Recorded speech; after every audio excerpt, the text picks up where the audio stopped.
tarde num crescente, assim. Vocês viram, então, que aqui, como é importante a gente fazer uma anamnese, conversar com os pacientes adequadamente sobre esses sintomas todos que o Frederico nos mostrou. Então, a gente já atendeu um paciente que fica pensando, será que é doença inflamatória intestinal isso? E agora eu tenho o prazer de convidar a doutora Cristina Flores, que vai nos mostrar como que a gente vai fazer esse diagnóstico.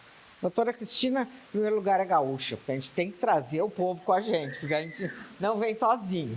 Então, o currículo dela é gaúcha, mas ela é doutora gastroenterologista, endoscopista, foi presidente do GEDIB, que é o grupo importante no Brasil de estudos de doença inflamatória intestinal, e é a nossa grande apoiadora da ABCD. Então, o Frederico mostrou quando que vocês têm que pensar. E agora a Cris vai mostrar como que se faz o diagnóstico. Obrigada. Obrigada. É uma honra para mim estar aqui. Muito obrigada pelo convite, Martinha. E ver a casa cheia assim é mais maravilhoso ainda. Vou ligar o cronômetro aqui, porque a obsessão não para, né? Senão eu falo demais. Então, vamos lá. Potenciais conflitos de interesse, mas, obviamente, para essa aula não tenho nenhum. Eu vou fazer uma pequena introdução, falando quem são, né, o que são e quem são as doenças inflamatórias, a epidemiologia, características da retocolite, características do Crohn. Vai haver alguma sobreposição, de certa forma, com a aula do Fred, mas é para que nós possamos construir um raciocínio, tá, diagnóstico. E os métodos diagnósticos. Então, assim, quem são as doenças inflamatórias intestinais? Doença de Crohn, retocolite ulcerativa, mais um percentual aí de 10% a 15% de pacientes em que nós não conseguimos, de fato, classificar se é Crohn ou retocolite. Obviamente, quando só o cólon está afetado, isso pode acontecer. E aí nós temos que acompanhar esse paciente, tratar. Graças a Deus, nós temos medicações que podem se sobrepor, né, no tratamento para uma e para outra, e a gente lança a mão disso. O que são as doenças? Na verdade, a doença inflamatória intestinal, eu costumo dizer que ela é um terreno fértil, que seria uma base genética que nós sabemos que não é importante para todo mundo, tanto que só 30% dos pacientes com doença inflamatória intestinal têm outros membros na família, mas é o terreno fértil de uma alteração inflamatória crônica e imunomediada e que ocorre em indivíduos geneticamente suscetíveis. Esse gráfico é muito interessante porque as barras vermelhas mostram para a gente o que já aconteceu na Europa, nos Estados Unidos, Canadá, e as azuis é o que está acontecendo conosco, né? São os novos países industrializados que estão tendo cada vez mais doença inflamatória intestinal. E aqui é um estudo de um colega nosso, né, o Abel Quaresma, que mostra para nós realmente o aumento da prevalência, ou seja, o aumento do número de casos cada vez maior no Brasil. Ao longo do tempo, ou seja, que compara de 2012 a 2020, daqui a pouco vai ter mais dados e sempre essa prevalência crescendo. Então, isso é muito interessante, porque quando nós, e até hoje, né, nós vamos para o banco da faculdade e tudo mais, muito pouco se fala de doença inflamatória intestinal ao longo do tempo, da nossa formação. E nós estamos vendo, bom, era uma doença rara, se falava pouco, bom, ela já não é mais uma doença tão rara e nós precisamos estar atentos, sim, para fazer o diagnóstico. Esse aqui é o gráfico desses 2 estudos online que a ABCD fez, né, de jornada do paciente. E é muito, muito interessante quando a gente vê que houve uma melhora. Esse aqui é o tempo para o diagnóstico, entre o início dos sintomas e o diagnóstico. Houve uma melhora, né? Então, menos de 6 meses, entre 6 meses e 1 ano, 1 a 3 anos, 3 a 5 anos e mais de 5 anos. Mas vocês vejam quanto tempo os pacientes levam para fazer o diagnóstico, né? E eu fiz esse desenho no ChatGPT, que é a nossa moda, né, atual, que é muito gostoso de mexer e fazer figurinhas. Então, assim, quando o paciente recebe esse diagnóstico, assim, o mundo fica cinza, né? Mas quanto antes nós fizermos esse diagnóstico, nós ajudamos o paciente a trilhar esse caminho até um momento melhor em que a gente consegue, então, atingir a remissão. E o diagnóstico é tão fundamental, gente, porque nós sabemos dessa questão da janela de oportunidade. O que quer dizer isso? Ao longo do tempo, começa a ocorrer dano estrutural intestinal. Na doença de Crohn, estreitamento, fístulas, né? Na retocolite ulcerativa, aquela perda de austrações, a tubulização, que o Fred citou, o aumento do risco de câncer. Então, quanto antes nós fizermos o diagnóstico, nós começarmos o tratamento adequado, menos chance dessas complicações acontecerem. E como é que a gente faz o diagnóstico? Nós fazemos o diagnóstico por um somatório de informações e exames, porque não existe um único exame que vai nos dar esse diagnóstico. Então, a história clínica, o exame físico, fundamental, junto com alguns exames laboratoriais que podem nos ajudar, os exames endoscópicos, e óbvio que eu costumo dizer que a estrela da festa é a ileocolonoscopia, é a que nos dá realmente muito mais informações e armas para que a gente possa fazer esse diagnóstico, exames radiológicos e a histopatologia. Na anamnese, exame físico, extremamente importante, o Fred já explorou bastante isso, então eu não vou entrar em detalhes. Só gostaria de ressaltar algumas coisas, que às vezes a gente pensa assim, a diarreia começou e não parou nunca mais. Não, muitas vezes essa diarreia é intermitente, e isso é que a gente tem que estar atento. Muitas vezes faz com que o paciente busque um serviço de pronto atendimento de emergência, depois dá uma melhorada, é tratado como uma gastroenterite, passa 1, 2, 3 semanas, acontece de novo, daí ele vai no outro serviço, ou até mesmo no mesmo, mas essa interação das vezes que a gente vai, né, o paciente procura emergência, um pronto atendimento, muitas vezes não existe, e o paciente às vezes fica tempos e tempos, né, procurando um serviço de pronto atendimento sem um diagnóstico adequado. Outras coisas interessantes, assim, se o cólon estiver afetado, vai ter muco e sangue, como o Fred falou, mas se for de intestino delgado, na maioria das vezes, nós vamos ter uma diarreia aquosa, sem muco e sangue. Então, isso a gente tem que estar atento. Claro que a intensidade dos sintomas e até mesmo o tipo de sintoma tem uma relação muito forte com a extensão da doença.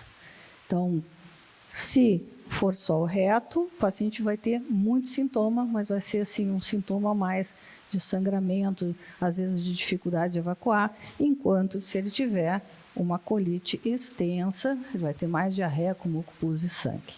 Então, nós precisamos entender que existem diferenças também no próprio diagnóstico das manifestações, dependendo do tipo de extensão da doença. Às vezes o paciente chega para nós já com uma complicação, né? Ou uma hemorragia, né? Que a gente chama de enterorragia, porque o sangramento é tanto que não vem mais fezes, vem só sangue, isso é uma condição grave. Um estreitamento, uma estenose, que no caso da retocolite ulcerativa a gente, a princípio, não espera que aconteça, a gente sempre tem que investigar. Um megacolo, uma neoplasia de colo. Então, isso é só para dizer para vocês que a gente conhece os sintomas, sinais e sintomas, mas a gente tem que estar atento, porque às vezes o paciente demora tanto para chegar até a gente, daqui a pouco ele já chega com alguma complicação. E no caso do Crohn, nós já falamos em fenótipo, né? Ou seja, qual é a forma de apresentação do Crohn? Porque o Crohn ele pode estar na fase em que é só inflamação, né? Que a gente diz não penetrante, não estenosante, ou ele já evoluiu com um tipo de comportamento, que é o estreitamento, ou fistulizante, quer dizer, fístulas entre alças ou entre a alça e algum órgão. Isso também pode promover quadros clínicos diferentes, porque a doença de Crohn é uma doença transmural, né? Quer dizer assim, todas as camadinhas do intestino estão inflamadas. Então, isso traz consigo alguns sinais e sintomas mais característicos, que eu não vou ficar entrando em detalhes, porque o Fred já falou. Eu trouxe para vocês essa imagem, que é, você imagina, esse é uma peça, né, então, de ressecção do intestino de um paciente com doença de Crohn, como é difícil a gente, às vezes, até entender o que está acontecendo aqui, né? Aqui tem ilho, aqui também tem ilho, aqui já tem um pedaço do intestino grosso, né, o cólon, o seco, e fístulas entre as alças. Então, vocês imaginam isso dentro do abdômen do paciente, é o que a gente chama de plastrão inflamatório, que a gente pode, no exame físico, sim, palpar esse plastrão. Nós não podemos abrir mão, gente, de fazer uma inspeção anal. Inspeção e, sempre que possível, toque retal também, porque sempre que possível. Às vezes a gente sabe que o ambiente que a gente está atendendo, às vezes nem sempre isso é possível, mas a inspeção tem que ser, tá? E às vezes o paciente está com tanta dor que a gente também tem que ter cuidado de não forçar a barra. Mas, por exemplo, tá aqui, ó, esse paciente, ele tinha 16 fístulas. Tá? Às vezes não é fístula, aqui tem uma fístula também, mas às vezes tem uma grande área cruenta de uma úlcera perianal. Ou outras vezes não tem nem fístula nem úlcera, mas tem esses plicomas que a gente chama de orelha de elefante, né? Então, isso tudo a gente tem que estar atento e que vai ajudar na construção do nosso raciocínio diagnóstico. Aqui as manifestações gastrointestinais, que o Fred já falou, só ressaltando realmente a questão olho. Aqui, eritema nodoso, são nódulos, né, dolorosos, eritematosos, que muitas vezes a gente sente o nódulo muito mais passando a mão na pele do que olhando. O pioderma gangrenoso, que começa com uma pústula e vai ulcerar depois. Nossos pacientes têm mais cálculo renal, têm mais cálculo de vesícula. Existem alterações na via biliar, na árvore biliar também, que é a colangite esclerosante primária. Tem mais chance de tromboembolismo, então daqui a pouco o paciente vai nos procurar porque está com uma TVP, né, uma trombose venosa profunda, mas ele não relaciona uma coisa com a outra, então por isso a anamnese é extremamente importante, que daqui a pouco a gente encontra esse link. E as manifestações reumatológicas, que eu deixei por último, mas na verdade são as mais frequentes, né? Que são as articulações que podem só doer ou podem doer, ficar inchada, vermelha, inflamada. Os exames de sangue, na verdade, nenhum deles vai nos dar diagnóstico, mas ele vai continuar nos ajudando na construção do raciocínio. Então, marcadores de inflamação, proteína C reativa. Ela é muito sensível, né? Porém, 20% das pessoas não produz proteína C reativa. Então, o que eu quero dizer com isso? Quando ela está alterada, ela corrobora o nosso diagnóstico. Quando ela está normal, a gente não pode excluir de todo. Calprotectina fecal, outro grande marcador inflamatório e, obviamente, muito melhor. Por quê? Porque ele vê direto nas fezes. Enquanto a calprotectina a proteína C pode estar alterada, e o paciente está gripado, está com a inflamação no dente, está com outras coisas, também altera a proteína C. A calprotectina, embora hajam situações e medicações que possam alterar a calprotectina, se ela estiver normal, não exclui 100%, mas nos ajuda muito a probabilidade de ser doença inflamatória reduz muito. Albumina é importante, enfim, todos esses outros exames, mas daí já a gente vai juntando pedacinho, como eu digo, para ir fazendo esse diagnóstico. Proteína C reativa, só para vocês relembrarem, né? Ela aumenta a resposta a qualquer processo inflamatório, então ela é pouco específica. O VHS, ou velocidade de hemossedimentação, o VSG, que às vezes chamam de jeitos diferentes, mas é tudo a mesma coisa, também se correlaciona com a atividade da doença, mas, na verdade, também é muito pouco específico. E a calprotectina, que aumenta, porque a calprotectina é uma proteína que fica no citoplasma celular dos neutrófilos. Então, se tem neutrófilo infiltrando a mucosa, vai ter calprotectina nas fezes. Mas aqui nós chegamos no principal, né? Obviamente, a doutora Eloá vai dar uma aula e vai aprofundar isso, mas nós precisamos de exames endoscópicos, né? E principalmente, então, a ileocolonoscopia, lembrando que a retocolite sempre atinge o cólon doença de Crohn muitas vezes atinge o cólon e, se não, o ilho terminal, e a gente consegue fazer o diagnóstico. Existe em torno de 15% a 20% apenas dos pacientes que têm doença de Crohn e que não afeta o cólon, o ilho terminal, e sim o intestino delgado mais proximal.